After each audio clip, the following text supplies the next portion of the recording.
Good morning mga kahudas pang trucker vlog. Oh, daming mga truckers oh. Dito sa timbangan. Ito yung timbangan sa Saudi Arabia, hindi to Pilipinas.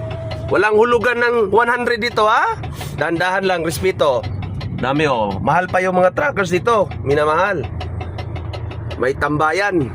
Sa Pilipinas, tinataboy ka pa.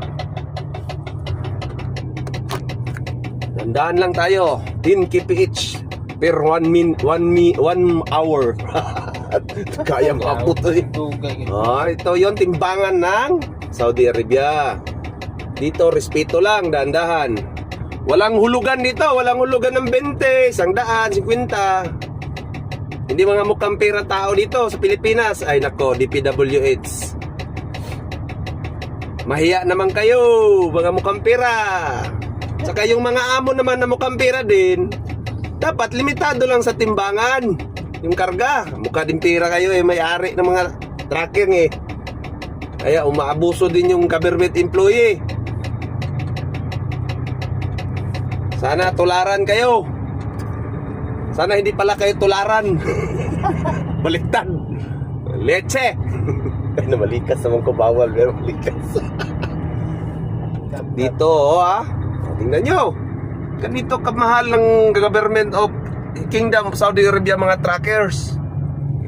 Binibigyan ng sariling parkingan, hindi yung katulad sa Inlex, Islex, mga gasoline station, tinataboy pa. Putang, nakalimutan ko na naman. Nagmura na naman. Ha? Dapat hindi nyo tinataboy yung mga truckers. Minamahal nyo. Diba? Oh, di ba? Magantay tayo? Wala tawag. Init tayo ng water. Oh, das pang trucker dapat I should speak English because I'm a trucker. You understand that? Because I know IELTS is useless. I can speak English, basic English, and I can understand.